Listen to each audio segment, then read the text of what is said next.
So our week 3 NFL picks show on the WalterFootball.com After Dark show. Week 2 should have been great. We had 3 games that were decided against the spread in the final seconds that were so brutal. But we'll get into all that, and we'll get into our picks. I like this card, so I'm eager to hear what our co-host has to say tonight. But before we get into that, please hit like, subscribe, comment below, share this video, visit the link in the description for the merch store. As always, something from the merch store. It's our light blue Walter Football shirt, one of the fanciest shirts I own. You can get that as well as everything else at the merch store here. You can change colors of the shirts. You can get hoodies. You can get infant onesies if you want. There's so many options here. Go to Amazon, buy my books. The most recent one's Jerks to the College Years, where I made fun of people. I saw Penn State for 6 years. And also, please consider super chats, super stickers. That's really the best way to support the show. We had great super chats from John Sanders, Slew, Armac. Armac gave us a $100 super chat a few weeks ago. So thank you so much. And Dizam a week ago as well. So thank you so much, guys. Your support really means so much. All right, we are joined by Andy Iskoe. Andy, how are you? How's your week 2? It wasn't a great week for me. It was one of the ones where I didn't really like it going in. It was very difficult to find even contest selections. It's always week 2 is always a week that raises more questions. Well, week 1 raises more questions than it answers. You start to get some answers in week 2, but that raises even more questions. And as we go on a little bit longer, it's difficult. Week 2 is very difficult to do handicapping from a statistical standpoint because you just have one set of data points from week 1. So you have to look at other factors. And I guess the contrast in week 1 and week 2 can be best shown by the results in overs, unders. There were 4 overs and 12 unders in week 1, 10 overs and 6 unders in week 2. Now, normally you would see after a week such as week 1 with 12 unders and 4 overs, that there would be a regression. But usually that regression happens over several weeks, not almost immediately where you go from 4 and 12 to 10 and 6. Usually it's spread out over 3 or 4 weeks, where the next 3 weeks might be something like, say 9 and 7, something like that to the over, and maybe an 8 and 8 week in there where you sort of balance out so you get close to 50-50. It's not often that you end up exactly at 50-50 at any point during the season, although it does occur, but that's the theory anyway. And yet we had the exception to the theory. And by the way, I see one of the comments, survive with Dallas. I did as well in the survivor pool. But I don't know if anyone mentioned it to you. Do you know that the Giants blew the game in the fourth quarter at the very, very end? Yeah, well, I watched it. I mean, what specifically are you referring to? I mean, I'm referring to. Well, no, I'm talking at the very, very end when Dallas was going for the 64-yard field goal. The play right before that was a run. There were 9 seconds left. Now, if the Giants had just stepped back a little bit, let the guy run around for the 5 or 6 seconds it would have taken to run the clock out, game ends. Dallas never gets to call the timeout for the field goal.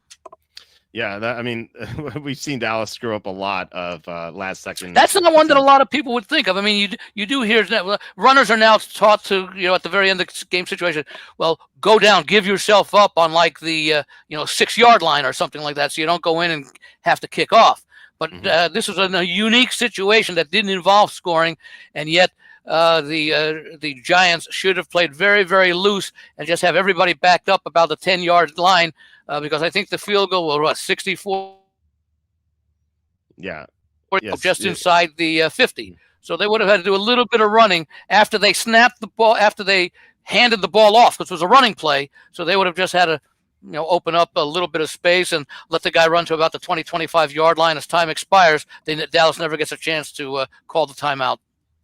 Yeah, maybe they just assumed he'd missed the 64-yard field goal. One of the longest. Why take that chance? Why even give them the chance to make a kick? That's the whole point. You've got the game won, and all you need to do is get 9 seconds off the clock. We're in total agreement. I mean, this we see that happen all the time. But by the way, Brian Callahan, I thank you very much. Not Brian Callahan, Schottenheimer. I thank you very, very much for not having what every NFL team needs. An assistant coach in charge of clock management, timeouts, and things like that. Well, we saw game that with situation. We saw that with Mike McCarthy as well. So I guess it's a trend in Dallas. Although Schottenheimer did coach under McCarthy, so maybe he just learned from him. Dable was with the Bills during the 13 seconds, so there you go. Yeah. Exactly. And yeah, I was on the Texans as well. Texans, Jaguars, and Panthers all blew their covers with final drives by the opposition. It's so brutal. Same thing with Denver and Indianapolis. Yeah, of course, in the Battle of the Horses. Yeah, I yeah, that's your favorite game of the year.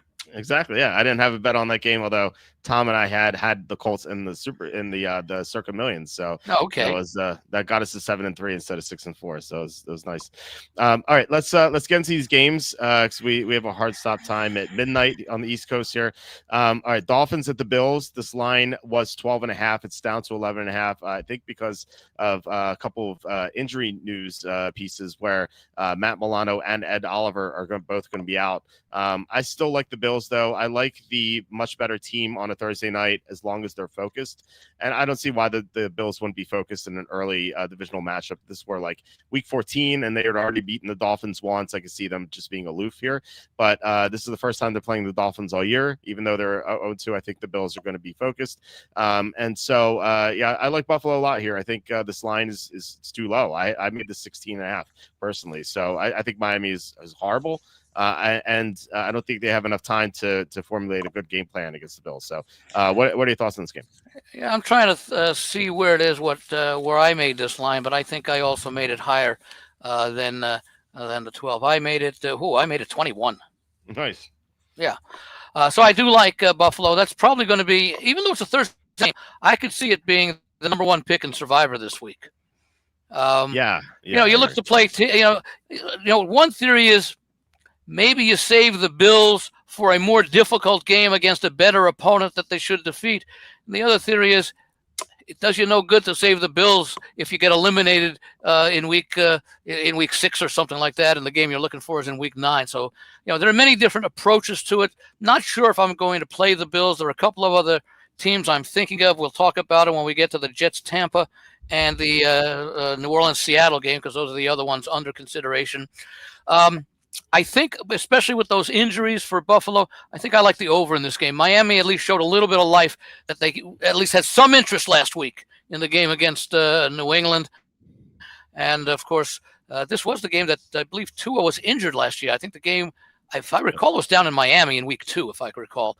But it was also, I think the Bills game. Yeah, and the Bills,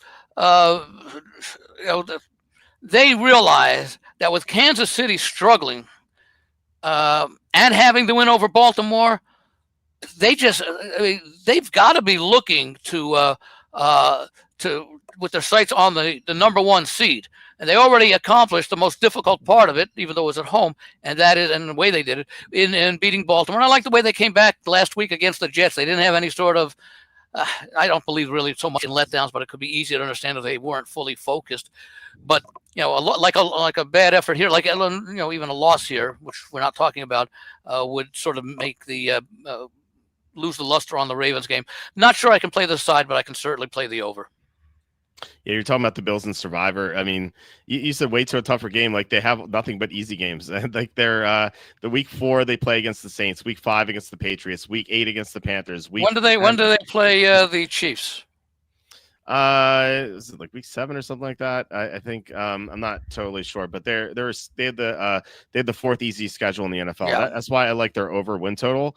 Is because they're one of the best teams in the NFL, but they also have a very easy schedule. So, I'm looking for it here. I don't see it. Bills Chiefs. It's November 2nd. So whatever week that is, like week. Where's that at? Where's that at? Is that at Buffalo? It's in Buffalo. Yeah. Yeah. And by the way, since Buffalo usually does well in the regular season, it's in the postseason when they meet Kansas City. But right. And see, the thing is, and let me just very briefly contrast this with the Grandissimo or the new Survivor that the Westgate has, where each of them have less than 100 entries. It's quite possible, if not likely, that contest, those two contests, won't go the full 18 weeks or 20 weeks in the case of the Grandissimo. So where you have to think about saving teams, not so much in Grandissimo for Thanksgiving, and Buffalo. But the fact that you may not need to use those teams because the contest will end, say, in week 12 or something. So in Survivor, it is much more important to decide where you're doing it. In fact, I think we talked about it over the summer. When the Westgate puts out those sheets for the full season schedule, one sheet for each week. Those are good things to have to make notes on before the season and during the season when you're going back, because you may think something about week 6, this is a good situation. I want to play this team. And all of a sudden, week 6 comes along and that situation no longer exists, but you've got 3 or 4 alternatives listed out there. So that's something to keep in the back of your mind for, following years, if not even the rest of this year. Yeah, I agree with looking ahead. I don't like looking at the full season because a lot of things can happen. I like the approach of looking at 9 weeks at a time. So like right now, I have a week 3 to 11 plan. And so next week will be week 4 to 12 plan. And so I adjust as it goes. Weekly, Yeah. There are a lot of opportunities to take the Bills. So just such an easy schedule. Yeah. Okay. Next game is. Colts. By the way, if you pick the Bills and they do win, you don't have to sweat out the weekend. That is nice. It's always a bonus.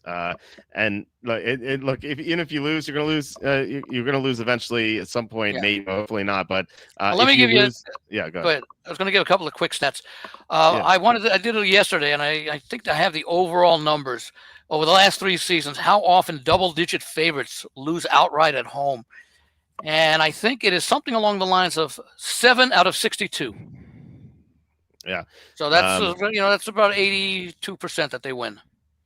Yeah, it seems very unlikely that the Bills would lose this game, given how especially early in the season before Miami has a chance to figure things out. Yeah, I mean, fantasy wise, both Daniel Jones and Drake May scored 30 points against this Miami defense. Yeah. So just imagine what Josh Allen's going to do here. All right, we get to the Sunday games. He might score 30 points himself, 4 touchdowns and a safety. Yeah. The other way, they put him in on defense and they cause a safety on the Miami 1 yard line. Right, in one half. I'm sorry, it'd only be 24 points. He needs 5 touchdowns to score 30. Yeah, he'll do it in one half as well. All right, so the Sunday games, the Colts at the Titans. I saw this at 3.5 on Tuesday, and now it's 4.5 everywhere. I saw it was 4 in the the Westgate Super Contest. Westgate, yeah. I like the Colts here. The line moving up it's obviously not ideal if you like the Colts, but I mean, once you get past 3 and between 3 and 6, you're not really risking any key numbers, and I feel like a sign of strength here for the Colts. Four is a key number. It used to be, but now 4 since 2015, 4 has hit just as often as 5. Oddly enough, I wrote about that. This week, last week, and this week, 4 is actually tied with the number 14 for the most. Just going down very quickly, just under 15% for the number 3. You would expect something like that. Keep in mind, though, that also includes when the underdogs win by 3. When I studied this week, and you think I sent the newsletter out before the show to you, Walt, I actually do a breakdown of the various numbers and how often they land on key numbers, keeping in mind, of course, that and I only look at it when a favorite is favored between 2.5, 3, 3.5. How often does that game fall 3? Right. But I only look at it when the favorite is minus 2.5, 3, not when the underdog is, or not when the underdog of such wins outright, because that's not affect the betting. So the numbers are 3, about 15%, 9% for the number 7, 6.25% for the number 6, about 5.5% for the number 10, 4 and 14 are about 4.9% each. 4.1 for the number 2, which is a little surprising. A little bit under that, 4.05 for the number 1. The 8 is actually at 3.8, and your number 5 is actually at 3.6. And that's a study for, I think it is for the past 23 seasons. I did break it down a little bit more for the last 3 seasons, and the numbers are relatively similar. Last 6 seasons. I'm sorry. Is that for every spread? Is that for every game? Game. Yeah. So I did a similar breakdown. I did lines that are between 3.5 and 5.5. 5.5 point favorite, win by exactly 4. Yeah. So I found that since I did since 2015, I forget which year exactly. It was the year where they moved the extra point back because I felt like that was a different dynamic. So I have landing on 5.5% of the time, and landing on 5. But I think you're looking at all games with all point spreads. No. Just point spreads from 3.5 to 5.5. Okay, but I'm looking 3.5, 4, 4.5. I'm looking for when buying this is sort of like the basis of this article and the one from last week and this week, when you should buy the half point. And when it only comes into play when the line, when you buy the half point on or off of 3, when the line is 2.5, 3, 3.5. How often in that very narrow point spread range, that's the only time buying the half point would affect the bet.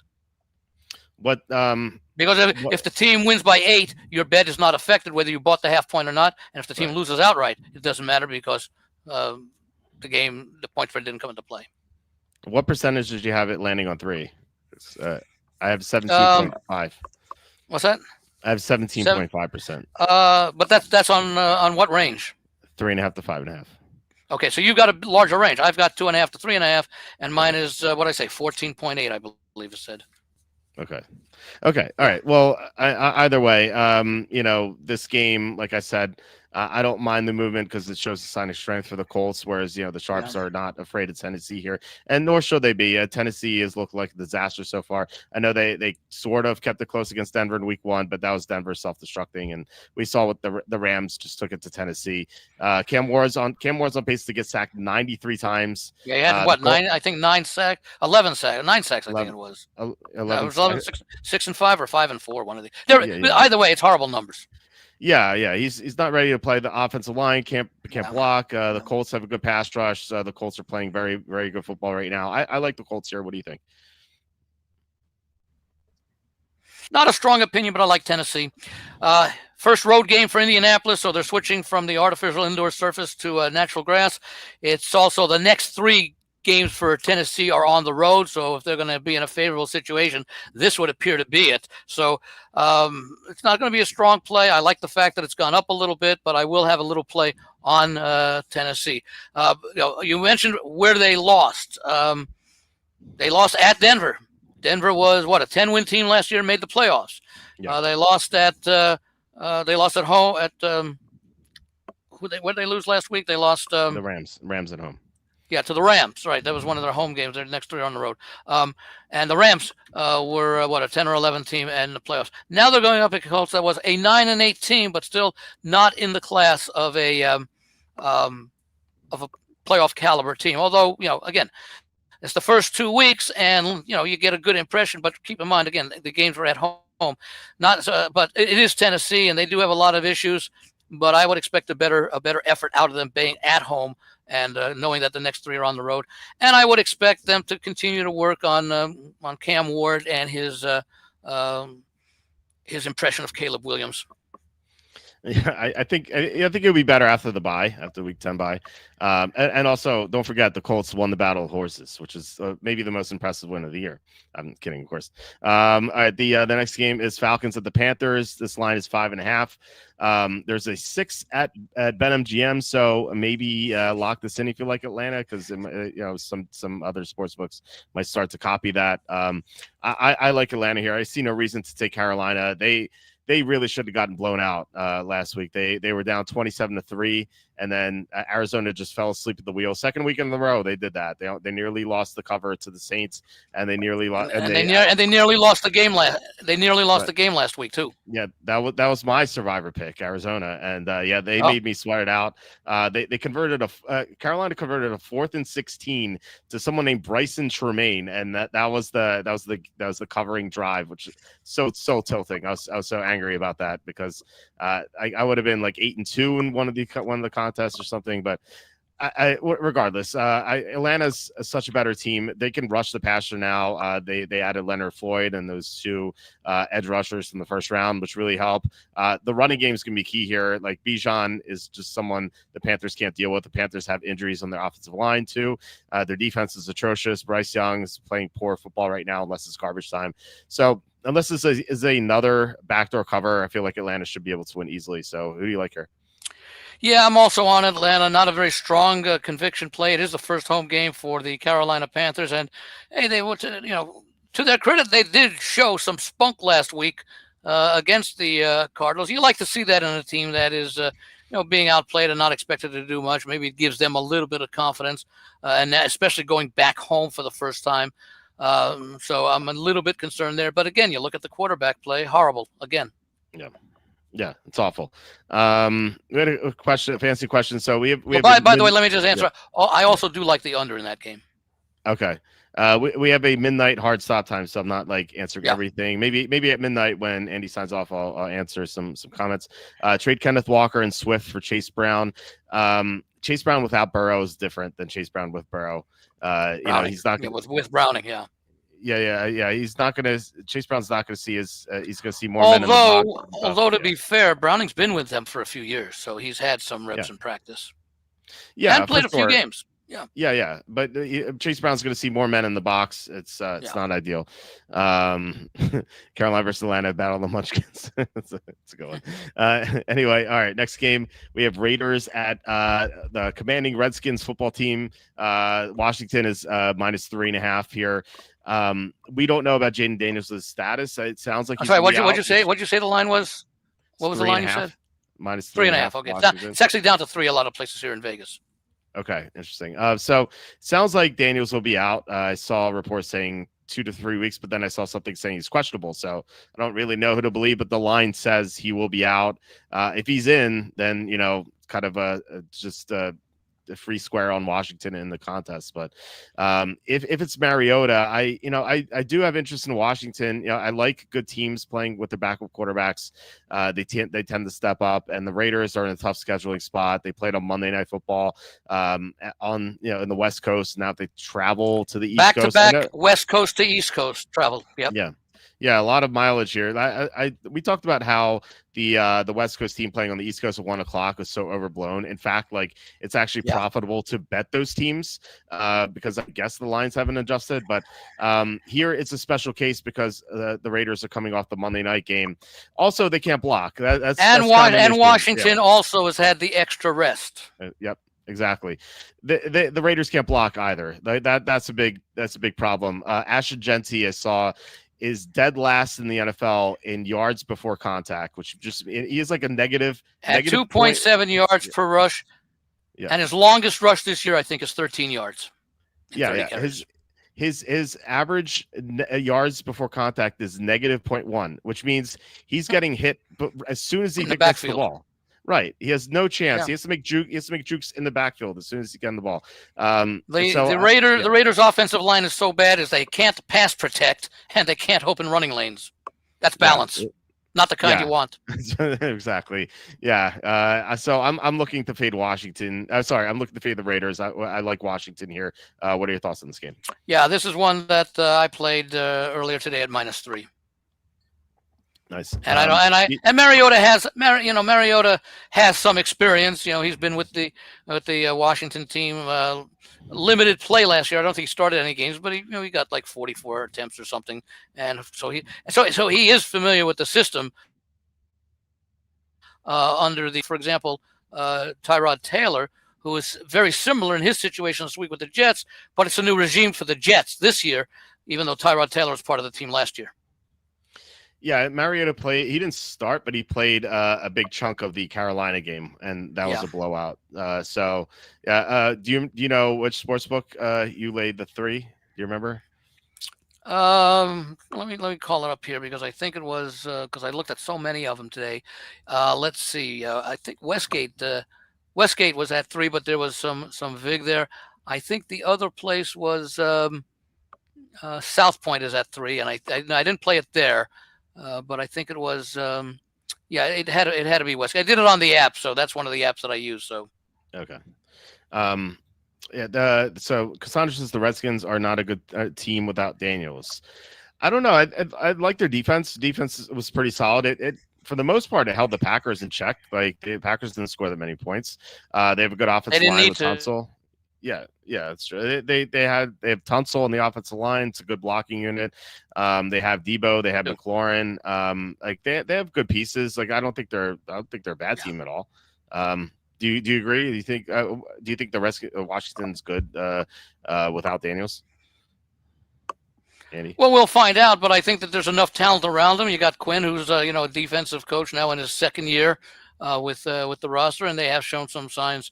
Well, and again, you can't compare week 1 to week 2, but they totally stifled the Giants in week 1, and the Giants gained 500 yards against the Cowboys 7 days later. Yeah, that was an impressive. I mean, like, thinking back, that was actually an impressive showing defensively against the Giants because of what the Giants did after that. So, even if the Giants had gained 350 yards against the Cowboys, I think that still would have been a good effort by the Commanders on the previous week. Yeah, for sure. All right, so we have Packers at the Browns. This line was, I believe, it was 8.5. It's still 8.5 at DraftKings. It's down to 7.5 in a lot of sports books. The Browns, I posted a tweet. It went kind of viral. I said that the Browns have outgained their opposition by almost 300 yards. I posted the exact number. I forget what it was, but they've outgained their opposition by 300 yards this season, and they're 0-2. It's been turnovers, and so they played better than the record indicates. Unfortunately, they play the Packers, and there's just no relief for this team. They just have such a tough schedule. So I almost want to take the Browns, but then I realize, do I really want to bet Joe Flacco and a team that might have issues to tackle if Jack Conklin doesn't play against Micah Parsons and this monster Green Bay team that has extra time to prepare with a great coaching staff? Part of me says the Browns are the right side, but then I ultimately settled on the Packers. I'm not going to bet this one. I thought it was a tough handicap. Do you have anything here? Well, yeah, I like the under in the game. I mean, take a look. Okay.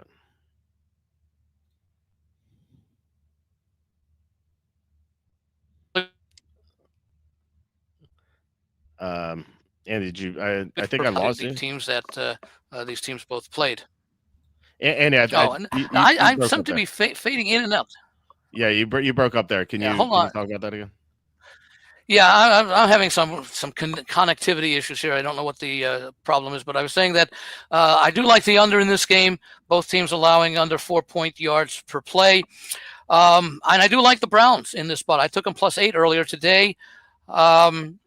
It's the first road game for Green Bay, and they're coming off of also 2 wins, satisfying wins against a pair of playoff teams from last year, the division rival Detroit at home, and then the game last Thursday night against the Commanders. So they are taking a step down in class. Meanwhile, as you pointed out, the Browns played very well in that game against Cincinnati that they could have won. And then last week against Baltimore, they hung in there for 3 quarters. It was 10-3 at halftime. It was, I think, 20-10 after 3 quarters. And then Baltimore just wore them down and everything. But the fact and I forget, well, let me see what the numbers are because I have the sheet out here.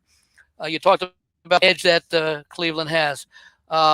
Last week, they outgained Baltimore 322 to 242, so 80 yards. Yeah, that's a pretty good job against a team that put up 40 points the week before at Buffalo. Yeah, but it was turnovers that killed them. It was turnovers in week 1 that killed them. Who's to say that they're not going to keep committing turnovers? That's my issue here. Is that they have an old quarterback who's way past his prime. They have a receiver in Judy who drops so many passes, and I worry about the Browns just staying clean against this great defense. So that's why I couldn't get to them. Yeah, but I can't get to Green Bay. Green Bay is a good teaser team. Yes, I definitely agree with that. Teasing them down seems great. Unfortunately, it's tough to bet teasers these days. Most sportsbooks have gone to -130. Bookmaker at least still has -120, which is nice. But that's on what, two teams 6 points. So -120. Yeah. I have a feeling that someday, and it may not be in the distant future, they will go back to the -120, but the teaser will now be 5 points, not 6. Oh, that'd be rough. Well, a lot of people still play them, but that gives a good edge to the books. Oh yeah, the books will definitely clean up that.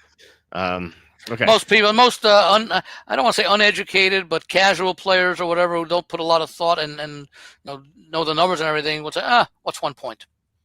Well, yeah, I mean these are the people who play a lot of parlays, and I heard that I heard the stat saying that like the sports books make like 5% handle on like straight bets, but they make like 30% handle on parlays. Like it's such a money maker for them. Anything above a 3-team parlay, 2s and 3s are okay. You're not giving away much, if anything, depending upon how the way they compute them and all that. But once you get above 3, the percentage keeps growing. If you go to 4, 5, 6, 2 and 3s are mathematically supportable. Yeah, and if you're online here and not Nevada, you have access to like parlay profit boosts. Like like FanDuel has like 50% profit boost for the Thursday game. So that just becomes like just great. It's pretty lucrative at that point. Okay, Bengals at the Vikings is the next one. I actually like this game a lot. I like the Vikings quite a bit here. I like good teams with backup quarterbacks, as I just said. And Minnesota, in my opinion, is still a good team. They should get Andrew Van Ginkel back, I think, or maybe Christian Darrisaw, at least one of them. I don't trust Wednesday injury reports. It's kind of misleading, so we'll see what happens at the end of the week. But if they have at least one of those guys back, it's going to make a big deal. And I mean, they have great coaching. Otherwise, they have great personnel. So I think they're just much better than Cincinnati, which Cincinnati can't play defense and they can't block. All they have left is Chase Higgins and Chase Brown and Trey Hendrickson. That's it. Whereas like the Vikings, they have a really good roster. And yeah, Carson Wentz has had some bad moments, but he's going to be coached up by Kevin O'Connell. He can run around. We've seen him in action where he just scrambles a lot and he makes stuff happen. And he should give Cincinnati's defense some trouble. Cincinnati can't stop anything. So I like Minnesota here. What are your thoughts? I don't have a strong opinion on this. Get something out here because I wanted to see something about Browning and as far as his history with Cincinnati, because he's an experienced quarterback, and let me just see what he's done over his last few years. Hasn't seen a lot of action as far as the last 2 years with Cincinnati. He started 7 games I think last year. Didn't do all that much. 14 touchdowns and 10 interceptions. That's not very good, and he's off to a bad start this year. But he does have experience. But I think the best unit on this team, on this field, it's either the Bengals offense or the Minnesota defense. And I've always felt that in a matchup of a good offense and a good defense, the defense wins. A bad offense and a bad defense, the offense wins. Well, here you have a good defense in Minnesota. A good defense in Minnesota, good offense in Cincinnati, even though both offenses are down. So I would tend to be with the Vikings, but it's not a game I'm looking to play. Okay, yeah, this is probably going to be on my card. So. I was almost think that this could be an under game, because I would think if these coaches are smart and they have to believe they know that the backups are not as good as the starters, you're going to have conservative game plans. Yeah, could be. They're going to be safe, I think. And plus, if Wentz runs around, it's going to be time ticking off the clock. So that'll help. These I'm asking, how'd you guys meet up? Additionally, how long have you been handicapping games? Yeah, Andy was my proxy for the Super Contest and the Circuit Millions. We met as 2015, I believe. We met for the first time. 11 years, yeah. Yeah, but you were proxying me well before we met, because Matt Vi Matt was my partner in the Westgate, and so I met you through him that year. So we all went out. We all met up in 2015, and then I've been working with you ever since, and I've been handicapping games since 1999. I know you've been. What were you, about 6 or 7 at the time? I was 17 at the time when I started my website. I think I started when I was probably 11 or 12. Actually, I think I actually have some power ratings. What do you call it? I turned 71 at the end of last month. So I've been doing this for, well, let's take the math out there. 59 years, something like that.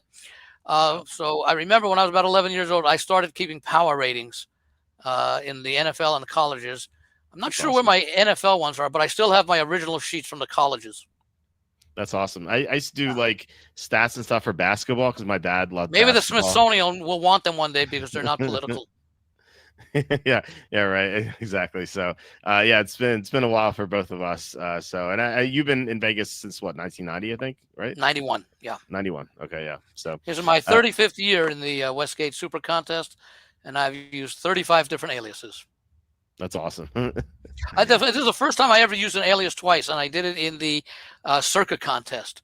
And it's not because I cashed in the contest last year. I just like the name, and a lot of people viewers and listeners will understand the name. Pitchy Pitchy Woo Woo. Yeah, I remember. And if you seeing watch that. Scott Van Pelt on Monday night ESPN after the game and his bad beats, that's one of the terms that he likes to use. Mm-hmm. Yeah, it's a good one for sure. I think one year I did use the best one. I think was it was in the late 1990s, and the NFL game was not nearly as exciting and aggressive as this today. So I used my alias was the typical NFL game: run, pass, punt. That's so funny. Or if the Texans last year can just run, punt, yeah. or if you're the Browns, turnover. That's it. And if you're some of the aggressive teams, it's run, first down. Yeah, it's true. All right. Next game is speaking of running here, the Rams at the Eagles. We know what Saquon Barkley did in the playoffs last year, and also against the Rams in the other matchup. He just ran all over them, and we just saw Tony Pollard run all over the Rams. So the Rams are going to have to figure out how to stop Barkley. This line is 3.5. I kind of like the Rams here. It just feels like the Eagles. They just don't seem quite right. I know they're 2-0, which maybe that seems silly to say, but they just seem a little off. But they were kind of off at the beginning of last year as well. They were 2-2. They lost. They got blown out by Tampa. They lost to Atlanta. They almost lost to Cleveland week 6. Like, they didn't get going to the middle of the season. And I have a question for you. I don't mean to interrupt, but it's apropos of what you're talking about the Eagles. When Carter was ejected before the start of the game against Dallas, I wonder how much psychologically that stunned the entire team, including the offense, and affected their play. Yeah, I mean, it certainly affected something, whether it was psychological or just his presence not being there, because he's such a great player and they couldn't stop the run. Well, not only that, it's not like he was injured on Thursday in practice and you knew they were going to be out of. Here's a guy you're expecting to, was on the field right there for the first series, and all of a sudden he's out of the game. So, and I mean, it does change some of the offensive philosophy and all that, but I think sometimes, you're sitting there and you like people do, like in an office. I can't believe that this guy was let go, or this guy did that, or what this person did that, instead of fully focusing on the game. It's just a thought there. And then again, last week, of course, they went up against a team seeking. I don't think it's not revenge. Oh, well, we beat the Eagles in the regular season. Yeah, but we won the Super Bowl when it counted. But it was still an important game for both teams. Yeah. We talked about how Andy Reid circled that game when the schedule was released. And he knew they're going to play them anyway. So, and I mean, if you talk about that dynamic, I think the same thing happened with the Chiefs in Week 1 when Xavier Worthy got knocked out, and I think that Andy Reid's game plan just went up in flames. Just because he didn't have his main piece anymore. So, anyway, with this game, given that the Eagles aren't playing their best despite being 2-0. And the Rams, this is a double revenge game, if you want to call it. I like the Rams plus 3.5. I think this is a field goal game, but I'm not going to get there as far as betting is concerned. I think this is a tight game, and the Eagles can certainly win by more than 4. So, what are your thoughts on this one? Another one that I just have sort of like a lean to, and I do like the Eagles here. Again, sometimes you have to look down the road, and this could be a home field deciding game for the Eagles, who could easily win the NFC East, and the Rams could win the NFC West. You take a look at the NFC South and Tampa Bay. I don't know that Tampa Bay will have as many wins as the Rams or the Eagles, and I would certainly think that whoever wins the NFC North is unlikely to have the best record. Although last year you did have 14 and 15 wins with Minnesota and Detroit, but now you throw Green Bay in the mix, and Green Bay is looking right now the best of the three of them. Of course, it's still early, but I think that this game could determine home field advantage. Could work either way. The Eagles could say, "Hey, we need to face this team at home, even though they won on the road last year. That we need to have a playoff game at home in our conditions." And the Rams can say, "Hey, we got an opportunity with a win here to possibly host the game at the end of the year." So it could go either way. I just think the Eagles are fundamentally the better team, and until they can stop Barkley, I prefer to go with them. Do you rate the Eagles? How do you rate the Eagles versus the Packers? Who do you think is better? Well, I like the Eagles. I like their offensive line. The continuity there. The defenses, I think, especially with Micah Parsons there, I might give us, mid-season, I might give the edge to the Packers. Right now, I still say it's pretty even. Okay. How about you? Yeah. I had the Packers slightly better than the Eagles. Just the fact I can't disagree with that. Yeah, just the fact that their opponents have not scored a single touchdown against the Packers until garbage time in either game, and it's not like they played cupcakes. They played the Lion, Washington, and two Detroit, playoff teams. Yeah, it's two teams from the final 8 last year. So yeah, but they were both at home. Yeah, that's true. That's true. We'll see how they do on the road. Adams and Ridley for Collins. The Texans can't block. I think I'd rather have Adams right now than Adams and Ridley. So I don't think I'd do that. It looks like I think it'll be a tight game. We'll see, but a tight game could be a 6-point game too. So, all right. So Steelers at Patriots. The Steelers are favored by 1.5. I don't quite understand why Pittsburgh's favored. I guess it's the public perception still thinks that Pittsburgh's better, but based on how these teams have played, Pittsburgh they nearly lost to the Jets, who got blown out by Buffalo, and then last week they lost to the Seahawks by 14, even though the Seahawks were just special teams play. Yeah, the Seahawks were just shooting themselves in the foot over and over again in the first half. Like 2 missed field goals, stupid interception by Darnold. They made 4 mistakes, and yet the Steelers lost by 2 touchdowns. I know that, as you said, they had that Caleb Johnson ridiculous kickoff return miscue. The former Steeler.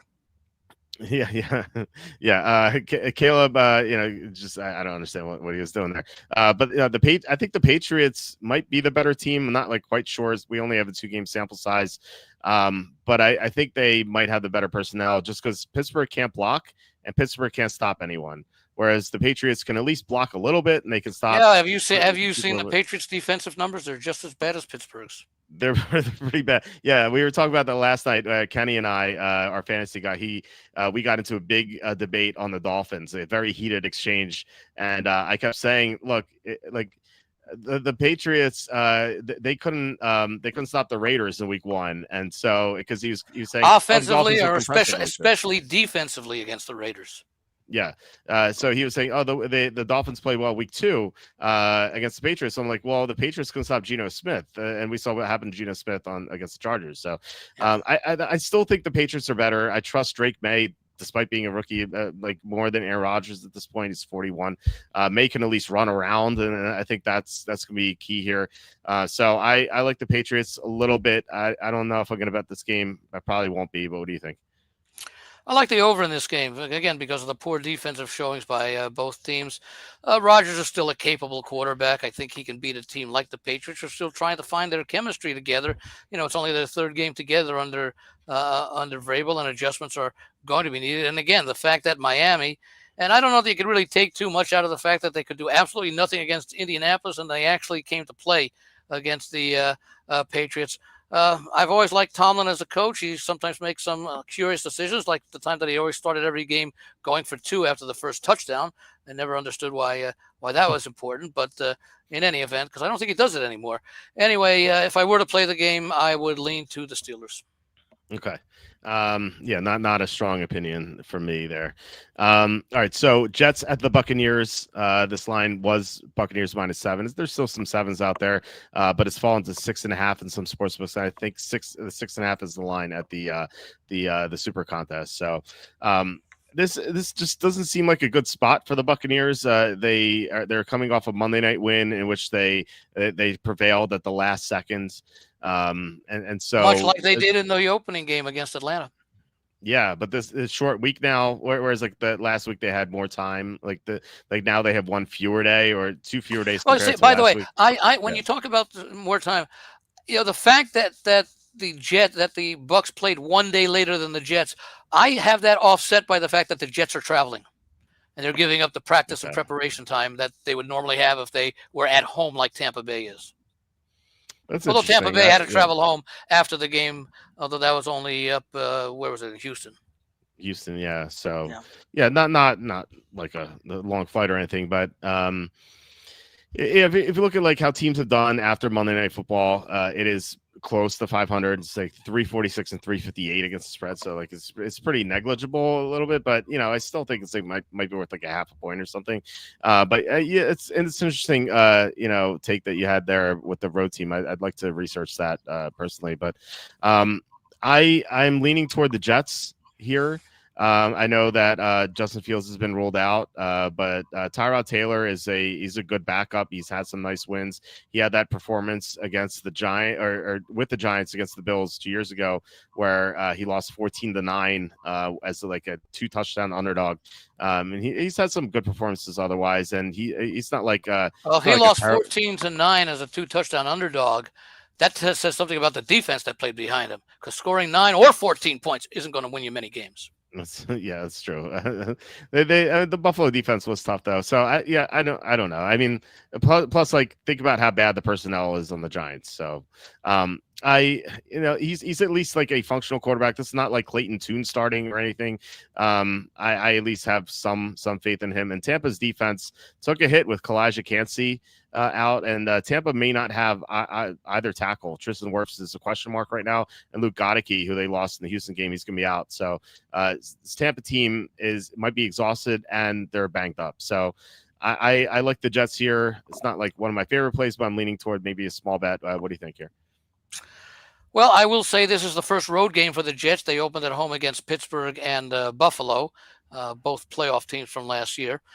Meanwhile, Tampa Bay opened on the road at Atlanta and then at Houston. Of course, Houston, a playoff team last year, Atlanta not. It's also a sandwich game for the Jets, caught between Buffalo and at Miami next week. And you're 0-2. You're not going to have a throwaway game, but they might be a little bit better suited to face the Dolphins next week than against Tampa Bay. Mayfield has been really his career has been resurrected since he came over. Was in the 2023 season when he took over Tampa Bay. The year before, now 2021, I think was that the Super Bowl year? I believe it was. That was the year that let me make sure. 2020 was the Super Bowl. 2020 was the Super Bowl. Yeah, they made the playoffs the next year.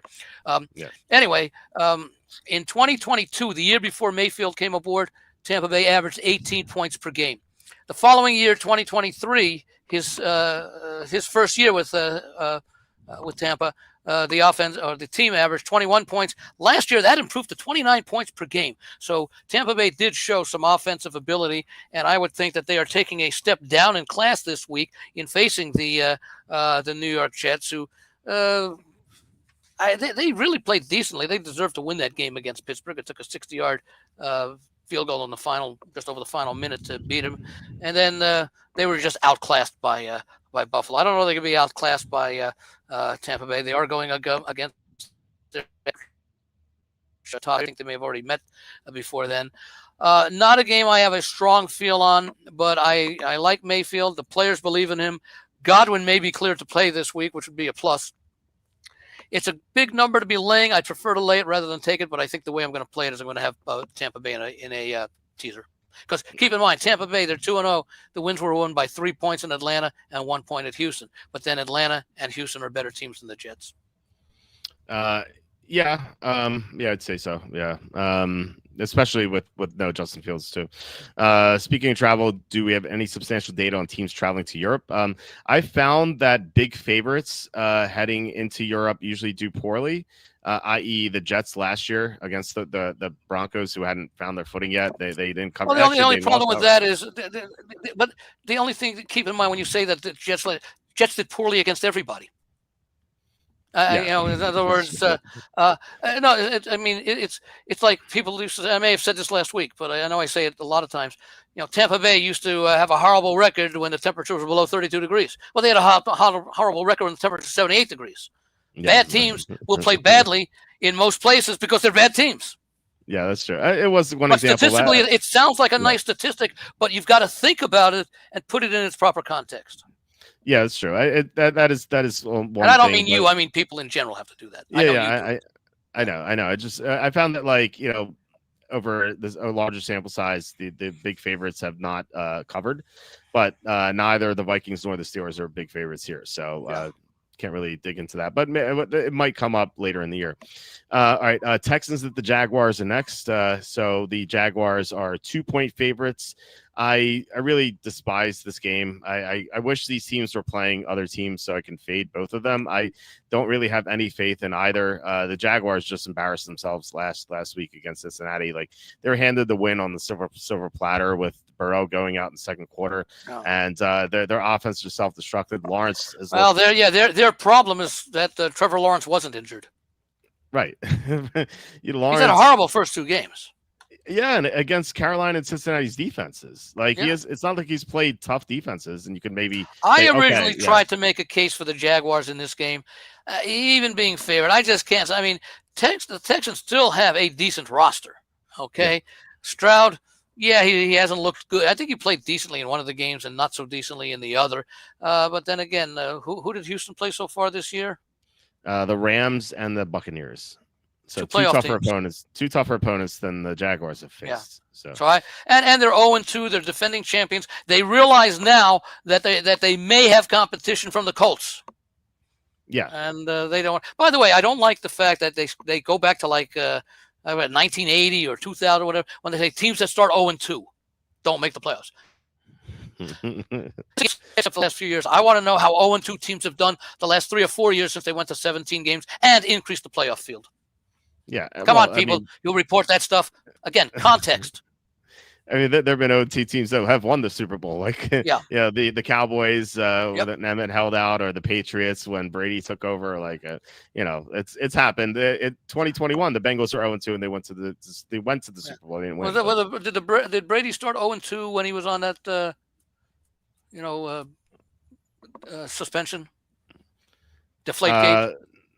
No, when he was they started 3-1. The Patriots, because they won 2 games with Garoppolo, and then they won the 3rd game against the Texans with Brissett, and then the 4th game, Brissett got injured, and they didn't have a healthy quarterback. They got blown out by Buffalo.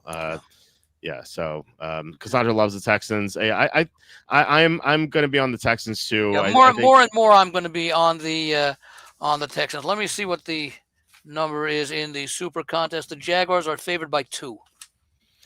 So I get +2 with the Texans in a game that I expect to be playing on the money line.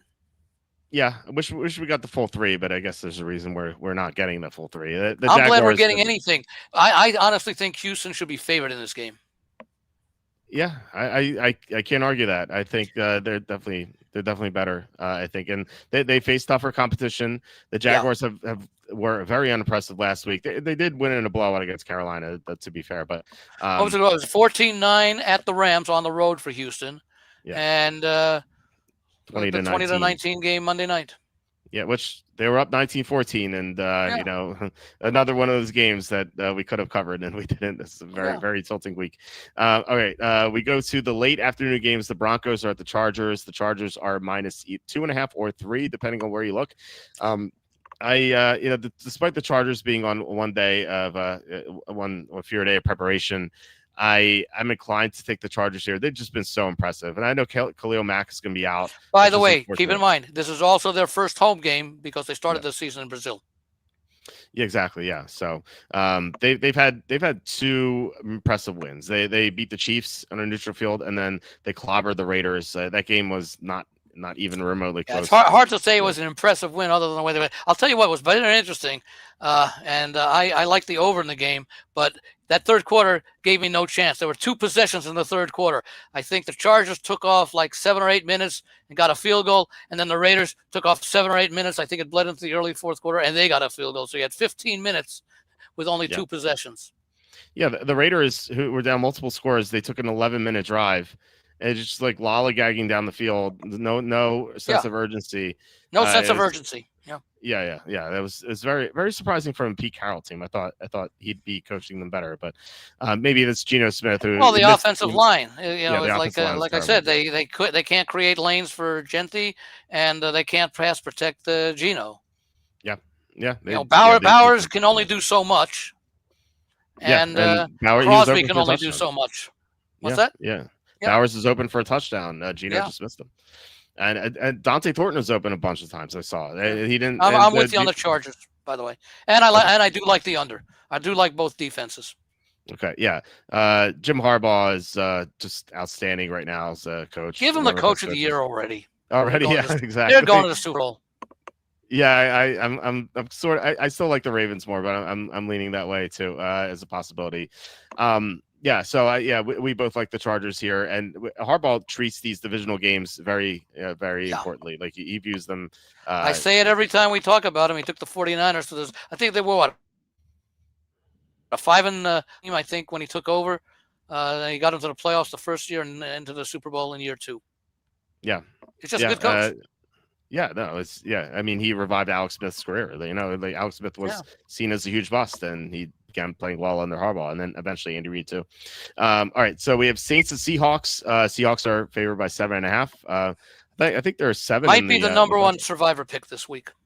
Could be, yeah. Seattle in not in a great spot here, I'll say, scheduling wise, because they're coming off a win across the country against Pittsburgh, so they have to fly home, and then after this game they have Arizona. So just 4 days later they have to prepare for a divisional game. Where's that game? Was it in Arizona or Seattle? It's in Arizona, yeah. Okay. So they have to travel in a short week after that. So it's pretty tough scheduling wise here. Despite that, and by the way, they're already 0-1 in conference play, and that was a home loss to San Francisco. Right. So, despite that, the tough scheduling spot, I still think Seattle could cover here. The Saints are a horrible team. Like the Saints have played 2 home games so far, and they haven't been competitive in those games. I know they technically lost by 7-5, but they were down double digits in the second half to both those teams. Didn't they have did they have possession last week that could have won the game for them? Yeah, but they were down 14, and they're down 26-14 in the fourth quarter. So it seems like they just catch teams falling asleep, and then they kind of make the score more impressive than it was. I like the fact that teams don't quit. Yeah, that's true. Yeah, when you're, I won't say hopeless, 26-14, you're not hopelessly out of it. The other thing about this one, and I also agree on Seattle, but it's not a strong play. Kellen Moore. Well, first of all, Rattler had the best game of his career last week, and Kellen Moore, being the offensive coordinator, as you well know, and you've seen him with the Eagles, that I figured that he is going to bring the Saints team along as far as offensively as best as he can. So I would not be surprised, and I expect to see improvement out of the Saints offense. The defense is a different issue, but I think we might see more covers by New Orleans in coming weeks. Maybe we'll see. I still doubt Rattler. I do too, but you didn't want to see him play. If you're a Saints fan and you want to hold out hope for looking at the Saints, you want to at least see some improvement, and we did. Could be one game, but then again, the first game could have been that one game also. Well, if I'm a Saints fan, I want to see losses, so get John Mateer in the 2026 NFL draft. So that is, or maybe Arch Manning if he comes out, but I don't know. We'll see. Yeah, if he remains a top draft pick, a lot of people do not like. There are a lot of things about his mechanics that folks don't like. He has some great attributes, but also some flaws. I mean, he's definitely has to get better. So I don't think he's coming out anyway. All right, we have Cowboys at Bears. This is quite the line adjustment. The Bears on the advanced line were -3. Now they are 1.5 point underdogs in at home versus Dallas. And I wrote this on the site. I'm like, yeah, okay. It makes sense that they would adjust the line because the Bears got destroyed by the Lions 52-21, and Dallas won this supposedly impressive game against the Giants in overtime. But if you think about it, if you pit the Bears against the Giants, I think they win similarly like the Cowboys. And if you put the Cowboys against the Lions, they probably get blown out because that's what happened to them last year against the Lions. So I think this line which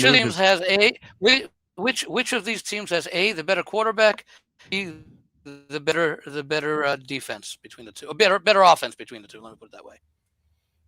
Neither defense has played very well. No, both defenses are awful. Dak Prescott is the better quarterback in this game. There's no doubt about that. I think the Bears have. I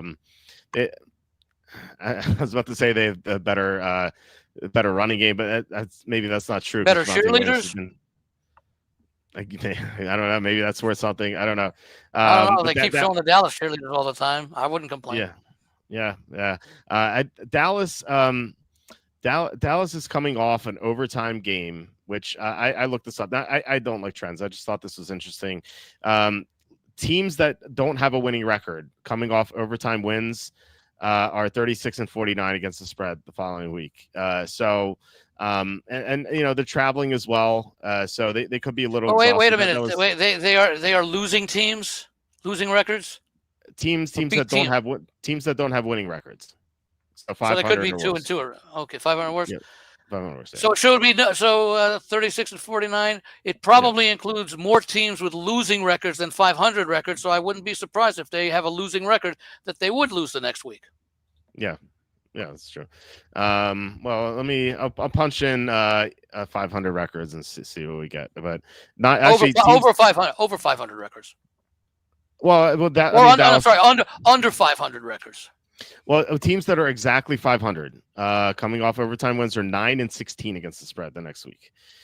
So that's not a good sign for Dallas. But again, don't. Well, the problem with that is you're talking about the first 2 weeks of the season. So you're either going to be 2-0, 1-1, or 0-2. I want to know, it would be a little bit more meaningful later in the season when a 4-11 team, wins a game in overtime. Yeah, I think we can project Dallas to not be a winning team. I think we can say that confidently because their defense is awful, and they have issues on the offensive line. Their center is going to be out 6 to 8 weeks. So they already had. I don't know what the Giants did, but maybe they studied and saw and compared Dallas with Micah Parsons and Dallas without Micah Parsons, and saw some things that the absence of Micah Parsons opened up as opposed to when he was there with them last year. Yeah. That's the only way I can explain the Giants' offensive explosion, which came out of nowhere. Yeah, or just Dallas' defense is going to be awful this year. I think that's going to be the case. And I think the Bears' defense is not good either. But I think that their defense is better than Dallas's, like marginally better. So I like Chicago here. I'm not in love with this, but the line value I think we get here. I think Chicago should be favored by 1.5. Like, and they were a 3 on the advanced line. So I like Chicago a little bit. What do you think? Yeah, I didn't do much of anything with this game. I'm even trying to remember what I did in the newsletter this week. I don't think I had a strong opinion. In fact, looking at my pages right now, I actually went with Dallas when the line was pick'em. But the play I'm making is the over. As you broke up, Dallas does have an offense. I said I went with Dallas as a pick'em earlier today. Just like one of the weaker opinions that I have, but I like the over this game. Two bad defenses. We know Dallas has a capable offense, and we know Chicago is having probably an improving offense. And maybe stacks of Caleb Williams will lead to good field position for Dallas to add to that point total. Yeah, it's true. And I mean, last week Chicago had. In addition to those favorable matchups, Chicago had one fewer day to prepare, and Dallas had extra time to prepare. So you could kind of understand why Chicago struggles so much. And really, again, I don't think that the extra day means all that much when you're talking about an hour's flight. Yeah, I don't know. Chicago, Minnesota flying, Chicago flying from where was it? They went to Minnesota for the Monday night game. Well, no, they were at home. It was the other way around. They where was it? They opened in Minnesota and the game last week.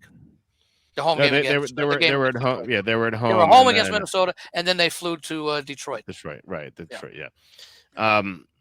Yeah, so maybe I don't know, maybe not, but it's still 1 day fewer, one fewer day of preparation that the coaches have to make a good. Do you have numbers on that, by the way? When there are differences of say 4 days or more, meaning Sunday to Thursday, or Thursday to the following to 2 Sundays forward. What do you mean exactly? As far as teams with 4 days or more of an advantage against their opponent. I can look it up. Yeah, I can look it up while we do the next game. Okay. Yeah, I'll have to think about that. But okay. So my play in the game is the over. I lean to Dallas. At least they remember Dallas showed something against Philadelphia. Okay. Yeah. And they showed offense, and what's the strength of the Bears? Is it their offense or their defense? Or there may be no strength, but the defense is clearly right now a liability. Now, of course, the statistics are impacted greatly by the Detroit game, but Minnesota also put up 27 on them. Yeah. I mean, most of that was the fourth quarter where McCarthy just had a great performance. Otherwise, he was terrible. But then again, he was terrible against Atlanta. So I don't. 7 out of 8 quarters. Yeah, it's not looking good. I don't know. I mean, I think there's a chance Carson Wentz just takes the job and runs with it. So. We'll get to see what he does against the Matador defense of the Bengals. yeah, that'll be fun. I'm probably going to play him in DFS. It's either him or Drake May. He's only $4,000. He's the bare minimum on DraftKings. Okay. So it kind of makes sense to play him. All right, the last of the late afternoon games, the Cardinals at the 49ers. I love this game. I love this game depending on what happens with the quarterback situation. So Mac Jones was pretty solid last week. I love the Niners last week against the Saints. And he played well, and he started 0-4, but then he got hot, and for the most part, he played decently. Against Arizona, it's not like Arizona has a good defense.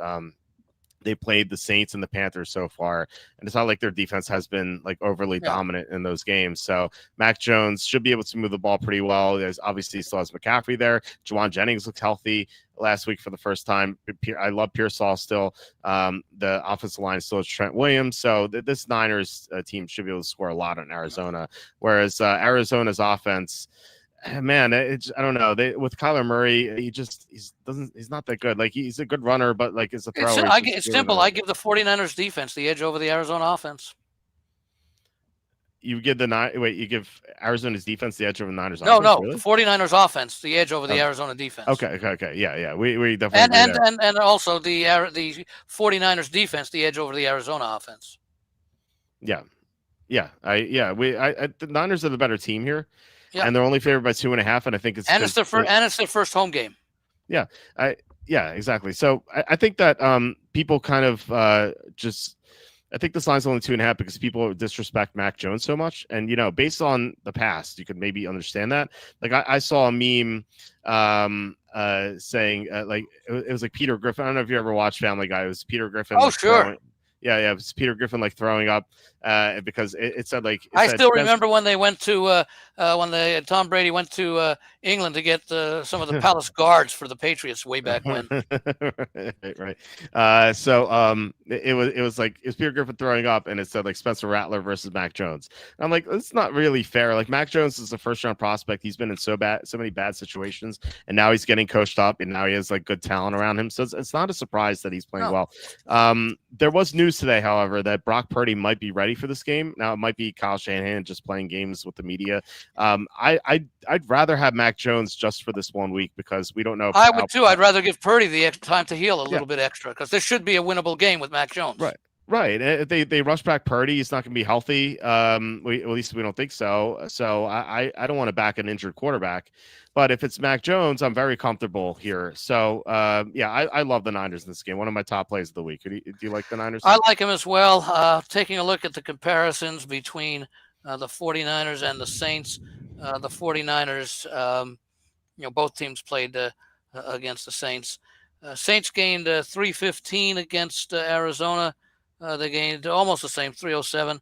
And they gave up, 346 and 346 to San Francisco, 276 to Arizona, and of course both Arizona and San Francisco were pretty much in control of those wins. But just simply, you get the 49ers with that roster laying less than a field goal at home, and this is not Mac Jones' first game as a starter. He already had that last week. Right, exactly. Which, by the way, does mean that Arizona now has some film that they can make adjustments. At the same time, the 49ers can deconstruct the Arizona defense. Yeah. I have the answer for you. You asked how do teams do when they have 4 more days or at least 4 more days of prep time than their opponents. Yeah. They are 497 and 484 against the spread, the 50.7%. So marginally better. marginally better. So actually, you'd still lose money on it. Well, I guess money line. I don't know what the point spread record would be, but basically, in that large of a data size, to be that close, it's meaningless. Yeah, I would conclude it's meaningless. Straight up. Now, if you show that the first, were you doing point spread or were you doing straight up? I was doing point spread, but straight up, it's 554 and 449 straight up for 55.2%. Yeah, that's a little bit more, but you're talking money line. Now, where it would make a difference is how long of a study was that? Since 1989. Okay, if you broke it up, let's say from 1989, I used to go back to like 1981 or something when where I have computerized data, and I used to use that as the starting point. And then now we are 40 years later, and I've changed it. My starting point now is 2002, which is a meaningful, because in 2002 they did a restructuring of the league, so we now have the 8 divisions with 4 teams each. I think that was when Houston came into the league. So now, what I was going to say is that if you showed those results, now of course we didn't have overtime for a number of those years, but let's assume we did. If you showed from 1989 to 2002, it was 48%, and from 2002 on, it was 56%, which adds up to, maybe it adds because of more games. Let's say that adds up to 50%. That's a little bit different, but we don't have that breakdown. So it's cool that you said 2002, because that's how I went backward. But I actually changed that. I changed it to 2010 because that's when the lockout happened, and they changed all the practice stuff for all the teams, so teams don't practice as often as they used to do, which I think really hurt the worst teams in the matchups. And I think that's like why you kind of sometimes see the favorites having more of an advantage.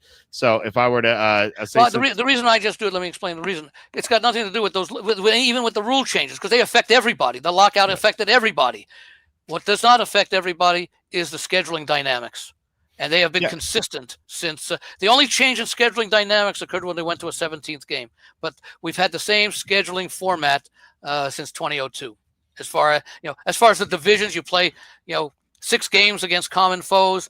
You play all 4 teams in one division in your conference and one division in the other conference. So that's 6 plus 4. That's 14 of the 16 games. And the other 2 games, which are the unique games, and that's based upon where you finish within your division.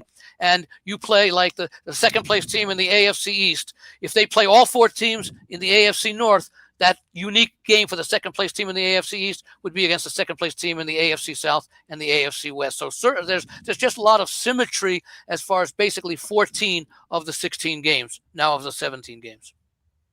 Well, yeah. Now they have the 17th game where you have the opponent from the other conference that has similar record from last year.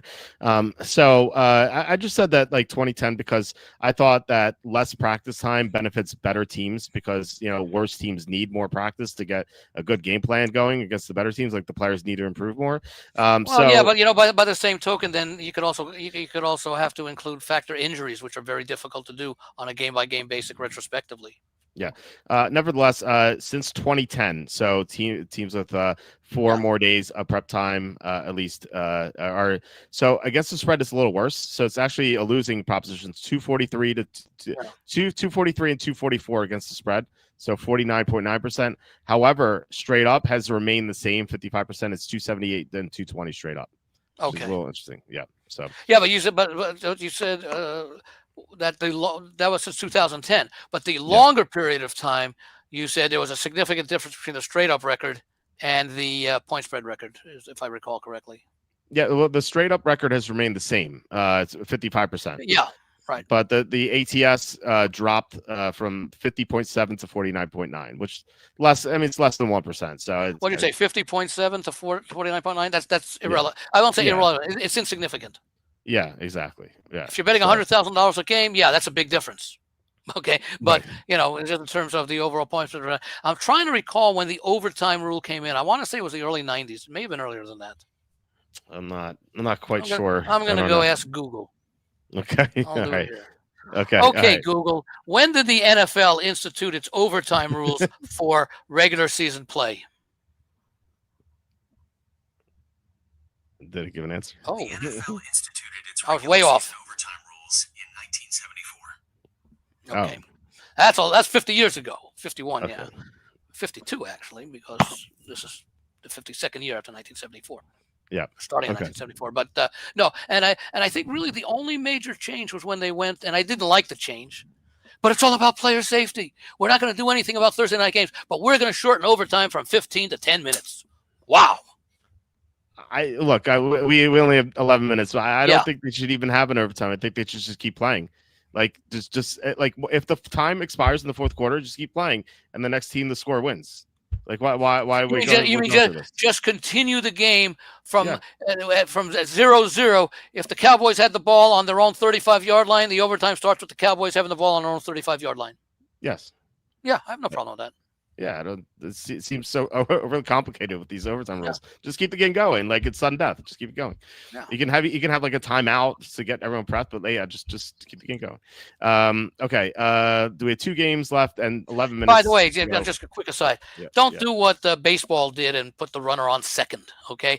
Don't so sort of like have it, or don't do the worst thing that the college did. I wasn't crazy about the overtime, but I don't mind it. But when after the second overtime, you start doing plays from the 2-yard line. Okay, that's that's like the shootout in hockey. Yeah, I hate the man on second thing. It's so stupid. Anyway, all right. Chiefs at Giants. This line is Chiefs -6. I don't need to tell you the Chiefs are desperate here. They're 0-2. Going to 0-3 would be brutal. And luckily they play a team much worse than their first 2 opponents. The Chargers and Eagles are both in my top 5 in the power rankings. I'm sure in most people's power rankings. The Giants are in the bottom 8 or so. So the Chiefs should have an easier time to win this game. The Chiefs haven't covered these high spreads though. They tend to win by the minimum. That's been their MO. However, they haven't been behind the 8 ball like this in a while. So I think we're going to see a really good game plan from them. Wouldn't surprise me at all if they win easily, especially given that the Giants are also coming off that overtime game where I think they looked a lot better than they really are. I think the real Giants team is what we saw in week 1. And I think that Spagnuolo is going to have a good game plan prepared for Russell Wilson. I think the Chiefs win this game with their defense. Yeah, so I like the Chiefs -6. Do you like them against the I don't really have a strong opinion on this one as far as laying the points or taking the points. I'm trying to remember what I did in my newsletter this year. This week, I know it wasn't a very strong opinion. But I do like Kansas City in a teaser. Okay. No, I did have the Giants +6. I just can't trust that Kansas City offense, and we do know that the Giants can have some big playability. That's Russell Wilson, the moonshot. I guess, but what was that week 1? I don't know. Well, it was his first game under regular season conditions. Yeah, I guess so. I don't know. He was playing a good defense, and he's going to be playing good defense here. So, it's not so much what the Giants do offensively as much as it is what the Kansas City offense doesn't do offensively. Yeah, Andrew Thomas being back, as Nathan points out here, is definitely huge. Yeah. Chiefs in the teaser we like. Has Andy Reid ever started 0-3? He has not. He did start 0-2 back in 2014, and that team did bounce. Did he ever start 0-3 with the Eagles? No, he did not. So, okay, we have our last game here. We have 8 minutes to go, so I think we're good. Yeah. Lions. We can go a little bit longer. Oh, okay. All right. Yeah. Lions at the Ravens. This line was 6 earlier in the week. I think on Tuesday morning it was 6, and now it's 4.5 here.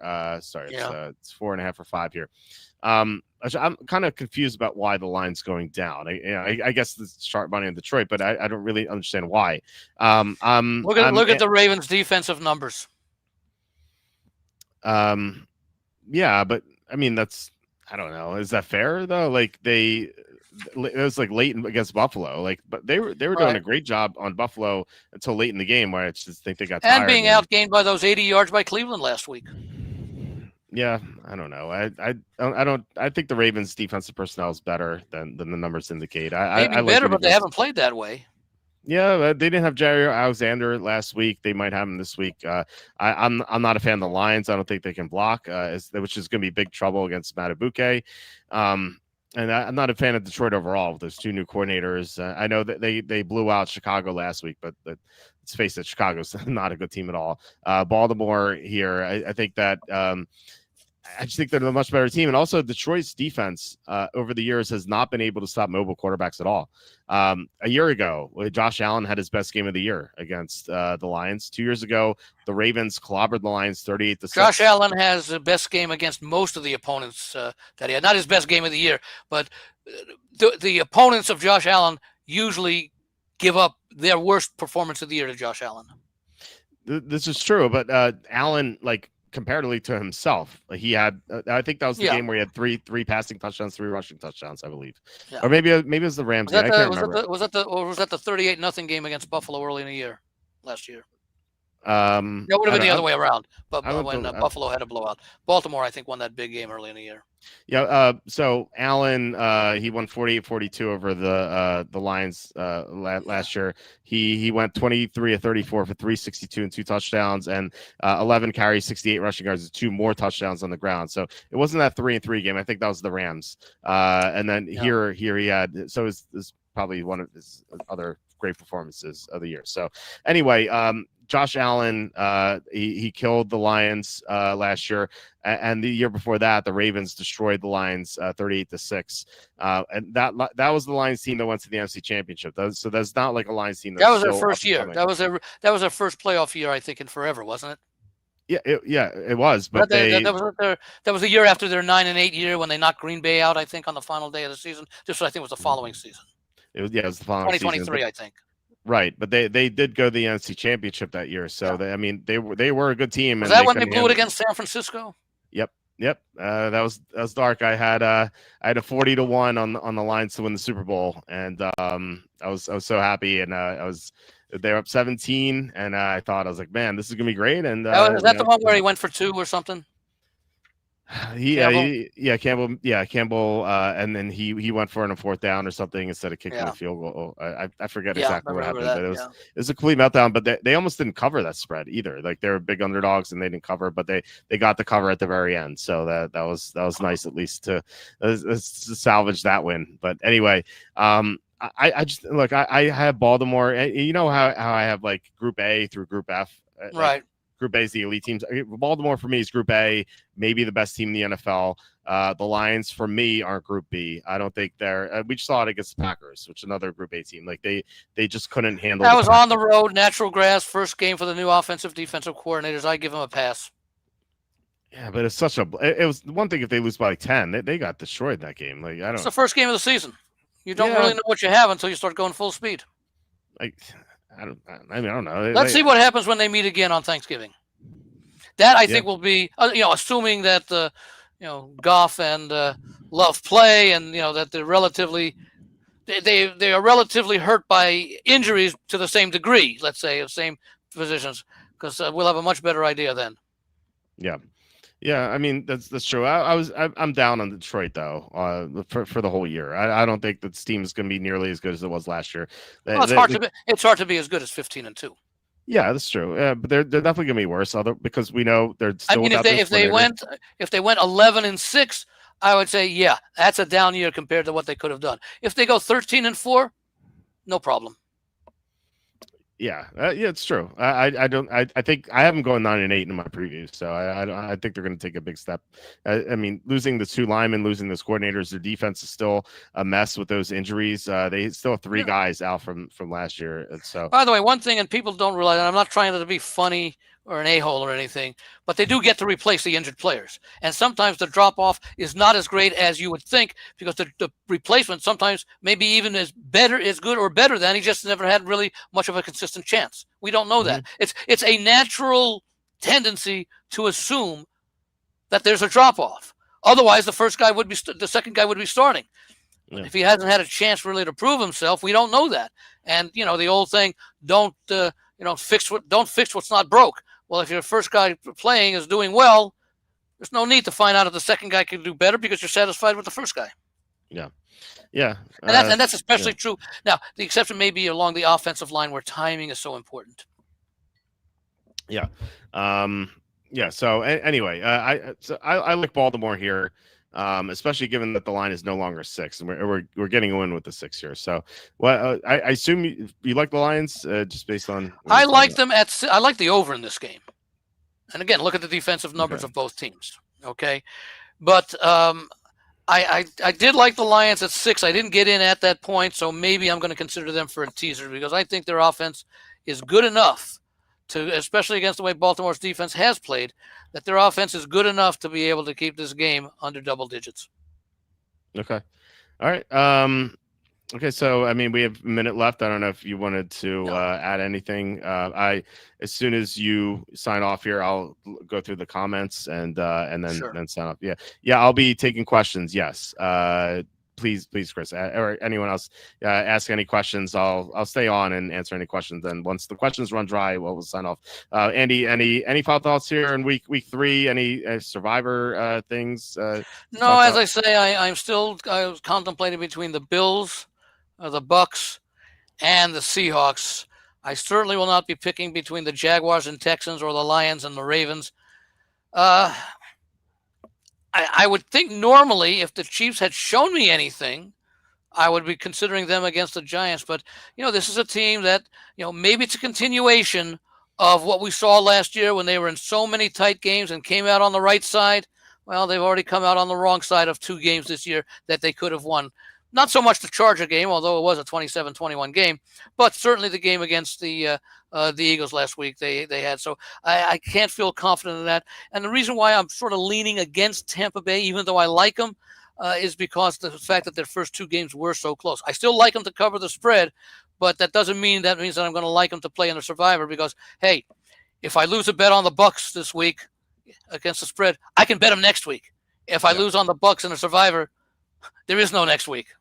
That's true. So there's a little bit of a different way of thinking there, but I think I may very well go with the with quote unquote the safe play of the Bills. Everybody, well, I mean, I don't know if Miami can take advantage of the 2 key injuries that you mentioned for Buffalo defensively, but at the same time, Buffalo could probably put 24 points up on Miami going 10 against 11. Yeah, it's true. Josh Allen playing left-handed too. That might be a little different, but okay, yeah.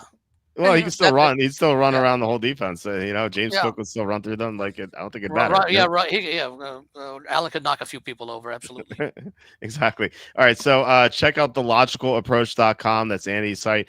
He has a great newsletter there. I urge you guys to sign up for it because there's so much information. There's so much great information in that newsletter. Andy, want to talk about this at all, or you have to go? Because I know it's trouble. I do have to head out, but okay. We have features every week in there that I put together usually, and I repeat them year after year, update them somewhat. And this is the one where I talked about, it's like a 3-part series. I think this week is part 2, where I share all those numbers we talked about, where the favorite is between, say, 6.5, 7, 7.5. How often does the favorite win by exactly 7? In other words, we know that the number 3, I think, you said it's like 17%. I think overall, it's like the overall numbers, regardless of the spread, the number 3 falls like 16% of the time. But the 16% of the time is something like 11%, 10% on the favorite winning by 3, and 6 of the 16 the underdog pulling the upset and winning by 3. Right. Yeah. When the underdog wins, that does not the way I do a little bit of the math. I keep it simple. I say basically, if let's say you make 100 bets on games where the line is 2.5, 3, 3.5. Probably 90 of those 100 games, the half point doesn't come into play because the team will win by, say, 4 or more, or win by 2 or less, or lose the game. So it's only the 10 bets that come into play as to affecting the result. And then I say, of the other 90 games, let's say you bought the half point in all 100 games involving a 2.5, 3, 3.5. Well, let's say you go 50-50 for argument's sake in the other 90 games, 45 and 45. Okay, that you win some, you lose some. So you lose the VIG on the 45 that you lose. The extra VIG, going from 110 to, let's say, minus 120. So you lose an extra on $100 bet, an extra $450. Okay, instead of losing 110 45 times, you lose 120 45 times. So that's 45 times 10, 100 times.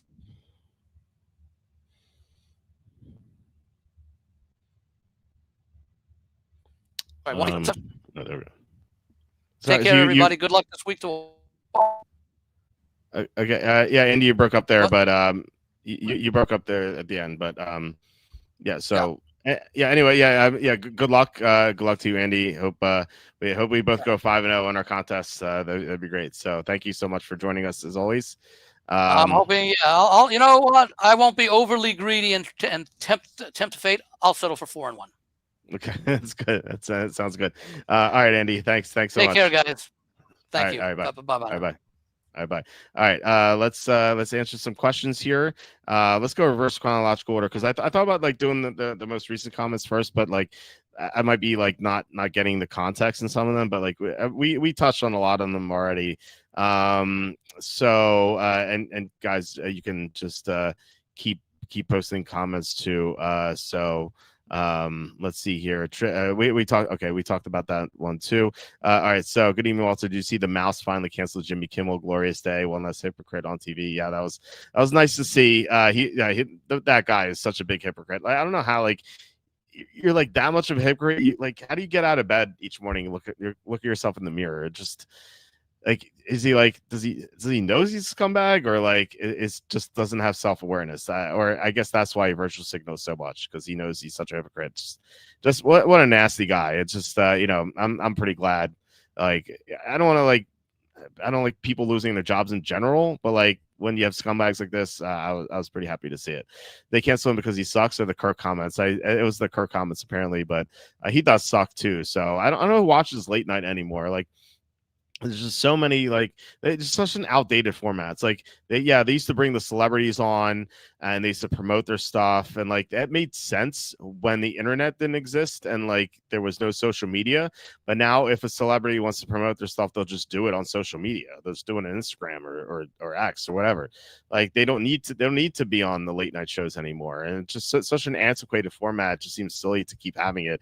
Yeah, you can have like one, but like you have so many options. You have like Fallon, you had Kimmel, you had a Colbert, like, and then I don't know if TBS still has Conan, but like it's just so silly to have these things, especially with like, there's so many podcasts going on YouTube, like you guys are watching this, like there's just so many options out there of shows to watch on YouTube. So like it's not surprising that they're losing money, but like, look, if Kimmel was making like a ton of money for ABC, I don't think they would have canceled him. So I think it's like both. It's like yeah, I think like the Kirk comments might have been the straw that broke the camel's back for Kimmel. But like if he was making them a ton of money, they probably would have just ignored it. So or at least been like, hey, take a couple weeks off or something, then come back.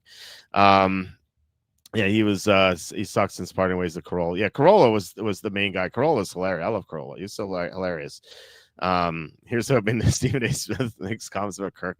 Yeah. To be fair, I don't think Stephen A. Smith knows who Charlie Kirk is. I mean, he's probably heard of him, but I doubt he'll like he even like knows what he said or anything. As Bill Swin, I hope Mahomes makes some anti-Kirk comments. Mahomes is I think pro Kirk based on his family, at least his mom and his sister. Yeah, I think that I wouldn't count on that, unfortunately. So all right, so let's see here. We talked about this. Yeah, we already talked about that. The Battle of the Munchkins. I like that suggestion. Green Bay money line and a parlay. Yeah, definitely. You could put them in. I don't think they're going to lose to the Browns. That's another survivor pick you can make. We didn't talk about that for survivor. I like Atlanta for survivor against Carolina. I don't see Atlanta losing to the Panthers. So, let's see here. Let's see. Sorry, I'm just going through the comments. It'd be better if I had someone else to talk here during like the silent parts. So, let's see. Devontae Adams. Okay, we thought. Yeah, I answered that question. Green Bay still lacks a receiver one for now, which may eventually be a problem. Yeah, it could be, but I don't think you need a receiver one to win the Super Bowl. I'm going to point to some Patriots examples, which is like, it might be silly because they had Tom Brady and Belichick, but when the Patriots won their first Super Bowls, their top receivers were Troy Brown and David Patton, and then eventually Deion Branch. Like those weren't really receiver ones. Augusto asking Mahomes, Kamara, Taylor, Javonte Williams, Scatabo, Adams, Lamb, Cup, Ridley, Wandale, Myers, Keenan Allen, Franklin, Bowers. Who should I go for and what should I give? I would try to trade Cop. I think that he just had his best game of the year, so I'd try to unload him. Same as Wandale. So if you try to like package Cup and Wandale for something, maybe another running back, that's kind of that's what I would look for right now. Let's see. You wrote that Geno Smith sucks, but he didn't move the ball well against the Patriots. He did move the ball well against the Patriots. Well, Geno Smith sucked in the week 2 game.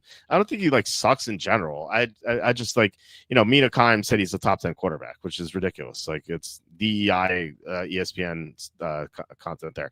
But he's probably like the 20th best or 21st best quarterback in the NFL, which like doesn't mean he sucks. He's not good. He's like slightly below average, I suppose. So yeah, I don't know. Chris says Geno Smith's an abomination. I don't know. He was an abomination week 2. That's definitely true. Okay, so if Pittsburgh offense line is average, best Pittsburgh will continue to struggle. Yeah, their offensive line has struggled a lot. Their centers played well, Frazier. Their other blockers have been really bad. So yeah, I don't really have any faith in the Steelers turning it around. This could be Tomlin's first losing record, which is kind of nuts because he's gonna have Aaron Rodgers, who like Aaron Rodgers isn't even like the problem on the team. It's everything. It's the defense is not playing well. The offensive line can't block. There's a mess, and they're not even using like their most talented running back in Caleb Johnson. I know he had that stupid miscue on special teams, but like, why is he playing special teams? He was so good at Iowa, just running the ball. So I don't really get it. So let's see here. The 49ers might be dangerous, and Ayuk is back. Well, I don't know. He's coming off the torn ACL and MCL. Such a nasty injury. I don't know if he's ever going to be 100% this year. Maybe next year. How many touchdowns will Kelsey drop? Kelsey sucks. Like Kenny, that's something Kenny and I disagreed on yesterday. He said Kelsey was good. Still, I don't see it. Like, yeah, he almost got a touchdown. He's just a plotter at this point. It doesn't seem to care about football either. It's like when I saw the report saying that he lost 20 pounds this offseason, I was like, is that for his modeling career or football? And I think it's for his modeling career based on how he's played so far. Okay, I know you covered the game already. Curious about your thoughts on Worthy. How's it possibly could be playing already after suffering dislocated shoulder? Separated shoulder, dislocated shoulder, whatever. Like they're going to put his arm in a harness, and they're going to see how it goes. And if it doesn't go well, then they're probably going to just come on IR. But I feel like at 0-2, they think they probably have to take a chance. So, yeah, so I think that's kind of where we stand with that.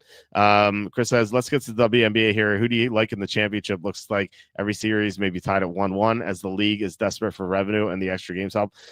I don't even know who's in the playoffs. I saw that the Aces are in the playoffs because like I was like listening to Sports Center in the background after the Monday night game, and they said like, oh, the Aces won their playoff game. I'm like, okay, because that kind of stood out to me because I know they're in Las Vegas. So that is the extent of my WNBA knowledge outside of betting unders in blowout games, unders in the live unders in the fourth quarter in blowout games. That worked really well this year.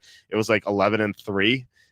Which is it's an unfortunate because in the past, like the final 3 weeks in the WNBA season, there were no blowouts. There was like one blowout, and it was I forgot about the game, and I forgot it was going to happen. So it's like so hard to keep track of too because there aren't games every night. Like they'll have a bunch of games on like Tuesday night, and then they'll have no games Wednesday, and then they'll have games on Thursday. And so it's just so hard to keep track of and just remember, and it's like who remembers WNBA games? That's the toughest part of handicapping the WNBA is remembering that there are games on. So I don't know. I don't know who's even playing. So your guess is as good as mine. Let's see. I'm sad that Walt has Seattle as the weekly trap game in Survivor. Well, like, look, I still think they're going to win. I just think it's a trap situation where they have that game after an East Coast win, going all the way back as an underdog, by the way, going all the way back to the West Coast, and then having to travel and play a game in 4 days later. So it's just a really tough spot. I still think they're going to win. I just think that's like it's just a tricky situation. Hey guys, I just have a question from a fantasy team. My receivers are Lamb and Wilson, Hunter, DJ Moore. I got offered a trade. I give up DJ and Pacheco for Sutton. Yes. DJ Moore just kind of like looks checked out at this point. He is the number 2 receiver on the team. Odunze is the number 1. Odunze just looks like such a monster. Whereas DJ Moore is still a good player, but there are a lot of mouths to feed. DJ Moore even said himself that he is going to take a step backward this year. So let's see here. I'm surprised about how poor the Steelers defense is.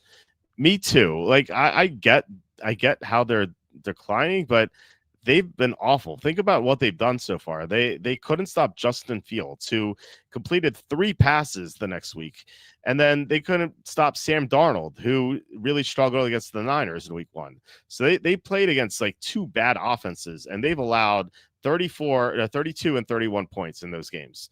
Like, imagine what happens when they play against good offenses. It's not going to be this week against the Patriots, although Drake May looked great last week. Like, whenever they play against Baltimore, or I was referencing Cincinnati before, but you can't say that now. But like whenever they play, I don't know if they play the Bills or something or whatever. I don't even know who they play outside of the conference. But whenever they play great offenses, they're just, man, those offenses are going to score like 50 points. Would you trade Lamar for JSN? I have Drake May on my bench. No, I think you need more. Lamar's going before JSN in the week 2 on or week 3 onward, which I still might have here. Let me see. Yeah, this is from yesterday. So I did this draft. Lamar Jackson went 201. Granted, this is my pick, but he's going like early round 2 here. Jackson Smith-Njigba is going mid round 2. So it not like that much less value, but remember, JSN was going after Lamar even before the season started too. Like again, not much longer after, but so I think you can do a little bit better. Like if you get something else with JSN, but it's like it's not like a bad trade either. If you like really need a receiver, then that's fine. You could also try to trade Drake May too. Please don't actually start talking. Well, it's too late for that, Chris. I did bet the live fourth quarter under in tonight's Liberty versus Liquors game. It was that a blowout? I see. Again, I'm not keeping track of this stuff. I just assumed that these would be these wouldn't be blowouts because it's a playoff game, but I guess it's a mistake because here's an example, right? I'm gonna okay, yeah, this is the exact same game. So this is exactly what I'm talking about. I'm kind of sad that I didn't see this either. Let me pull this up here. So here we go. Mercury versus Liberty, 86-60. Cool. This game. So look at the points scored each quarter in this blowout. You have 25. You have 50 here. You have 38 here, and then you have and then once it's established as a blowout, you have 28 and 30. And you're like, okay, what happens late in these games that like these teams don't score? Well, the WNBA doesn't have any talent. Like they have a little talent like at the top, like and I quote unquote talent. Like let's face it, they have like obviously they have your Caitlin Clarks or your I don't even know. Alyssa Thomas here. She seems like she's good. Sato Sabali. I don't know who this person is, but like these are like good players in this league. Like once you get to the bench, it's not like the NBA. Like the bench players in the NBA, they are guys who are like the second best players on like major conference teams in college. Like these are like really good players. Like they're just really talented basketball players. They're just on the bench in the NBA because there's so much talent that just can't crack the starting lineup. In the WNBA, there's just not talent. There's just like it's devoid of talent at like near the bottom. So you have these people who just can't score at all. And so when you get to a blowout, they empty the benches, and you have players who can't score. And also on top of that, once you get past like 4 minutes or less or left, the offense that's just ahead, they're just going to dribble out to like the shot clock expires. There's going to be no tempo. So you have those two things combined, and that's why these teams just can't score in the fourth quarter. And so again, like the toughest part about this is remembering the game actually exists. That's the toughest part. Believe me, I missed out on some opportunities here to win money, and I'm 11-3. I could be probably 15-4 had I remembered these games. So it is such a lucrative opportunity. And the reason I thought about this because Evan Daniel is going to be on the show tomorrow night. He told me that this also works in college basketball, particularly again, in mid-major matchups where you have a blowout and then there's no scoring at the end, which makes sense because those teams are not going to have talent on the bench either. Okay, yeah, they play Buffalo. What is that? They do play Buffalo. Okay, yeah, the Steelers play Buffalo. Yeah, Josh Allen's going to have one of his amazing games in that game, unless actually he may not have to do anything. Could be all James Cook, like we saw against the Jets too. Phoenix won by 30. I don't know. Fourth quarter was very low scoring. Yeah, exactly. That's what happens. The fourth quarter is always low scoring in these blowouts. Caitlin Clark's terrible. My dad ruined it by showing me her amazing 29% 3-point shooting. Well, look, I'm not saying Caitlin Clark's a good basketball player in general, but compared to other women, she's awesome, right? If she could not make a roster in the NBA, I there's no doubt about that. In fact, I don't think she can make a roster on most Division I men's basketball teams, and probably all men's one basketball teams. I don't think she'd be on the roster at all. Now, when you get to Division 2, 3, maybe she's a bench player, a 11th man, 12th man, and I'm not saying that'd be hateful. It's true. She just can't compete with guys who are just so much bigger than her. Maybe she can come in if they need a 3-point shot and she can maybe just stand in the quarter and no one's going to guard her. She can sink a 3 or something. But here you show me 29% from 3. So that she's not even good at that. So yeah, it's just I'm just talking comparatively about other women. I know, I'm sure you know that too. Trade Nico and Kamara for CMC and Debo. You're talking about a lot. I don't like Kamara and I don't like CMC. So if you compare the top guys, CMC right now, let's say, is better than Nico, and I think Debo is better than Kamara. So yes, I would rather have the CMC and Debo side of that. LMFAO, they got Caitlin Clark and I don't even know. Yeah, who's that? There's a Brenna Stewart or something. I know that name. Who's that? Asia Mitchell or that other girl hates Caitlin Clark. I can't. She's her eyes are super far apart. I can't, for some reason I can't remember her name, which is kind of just goes to show how bad the town is. So she couldn't make a roster in NCAA. Yeah, no, there's zero chance she would be able to. I think D3 12th man, maybe that's very, very questionable. Maybe the worst team in D3, she could maybe make she'd be the 12th man as a token. Angel Reese, there you go. Yes, for some reason I thought Asia, maybe is there an Asia Jackson or something? I probably I think I crossed those two up. Yeah, if that counts. Yeah, she hates Caitlin Clark. She's racist, and it's funny if you reverse the races. If you made Angel Reese white and Caitlin Clark black, you realize how much media would be all over that? They would be they brand a white Angel Reese into being the next Hitler or something. That's Asia Wilson. There you go. Yeah, they would brand her as being the next Hitler, or a KKK member. That's what the media would do. But because Angel Reese is black and Caitlin Clark's white, the media won't say anything about it. In fact, they'll side with Angel Reese. It's a sloth from Vice page. Sid, I think is his name. So there's an Andy Iskoe or something from I think does she play for New York? I think I know that name because maybe I'm wrong about Brenna Stewart. I knew there's a Brenna Stewart. I thought there's an Andy Iskoe or something. Oh, there we go, Sabrina Andy Iskoe. I know that name because